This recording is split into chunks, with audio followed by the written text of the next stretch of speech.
Côte d'Ivoire. Le chef de l'État a eu un entretien avec le ministre français de l'Europe et des Affaires étrangères. C-Web Info, 100% de l'information continue, 24 h sur 24 sur 7, en cliquant sur cwebinfo.net.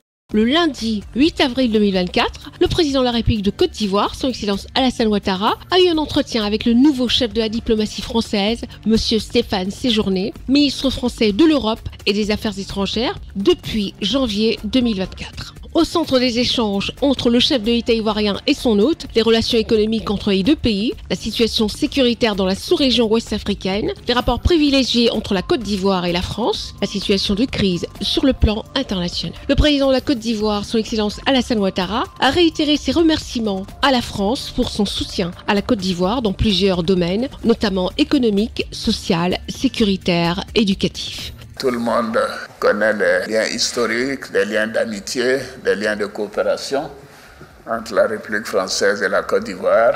Et ces liens continuent de se renforcer sous l'autorité du président Macron et de moi-même. Et dire un grand merci à la République française pour le soutien qu'il nous a apporté dans quasiment tous les domaines, que ce soit dans le domaine économique, le domaine social, le domaine sécuritaire et de renseignement, et dire que la Côte d'Ivoire est sur la bonne voie, l'économie se porte bien, le pays est en paix et nous avons bien sûr quelques soucis à nos frontières, surtout nord, mais nous travaillons là-dessus et je suis confiant que les excellentes relations que nous avons avec la République française continueront davantage de se renforcer. Le chef de la diplomatie française a salué les performances économiques de la Côte d'Ivoire avec la contribution des entreprises françaises et les progrès accomplis par notre pays sur le plan des infrastructures, notamment l'avancée des travaux du métro d'Abidjan.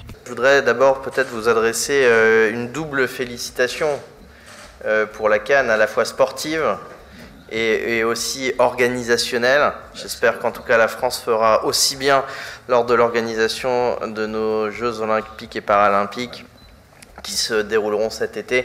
Je voudrais saluer les bons résultats de l'économie ivoirienne. Depuis maintenant plus d'une décennie, vous avez su de manière remarquable organiser l'économie et être sur une dynamique de croissance importante.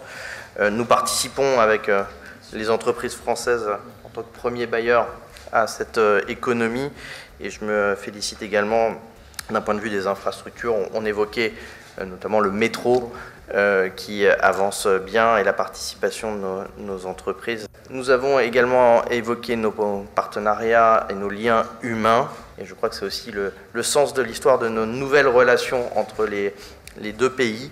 Avoir des partenariats qui sont équilibrés, avec une diaspora qui fait ce lien entre nos cultures et nos économies.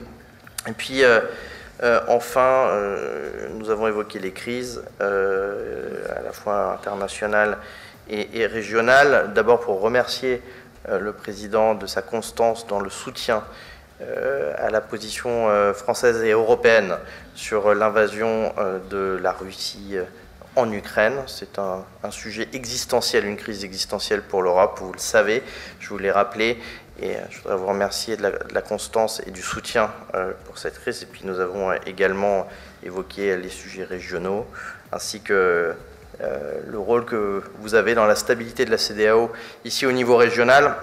Je vous en remercie et nous continuerons en tout cas à œuvrer avec vous dans la région. Le ministre, directeur du cabinet du président de la République de Côte d'Ivoire, M. Fidel Sarasoro, le ministre des Affaires étrangères, de l'intégration africaine et des Ivoiriens de l'extérieur, M. Léon Ouaja Kakou Adom, et la secrétaire générale de la présidence de la République, Mme Masséré Touré-Koné, ont pris part à cet entretien. Retrouvez toute l'actualité afro-mondiale en ligne et en multidiffusion sur C-Web Info et plateformes digitales Facebook, YouTube, Instagram et en simultané sur Radio Voltage 2.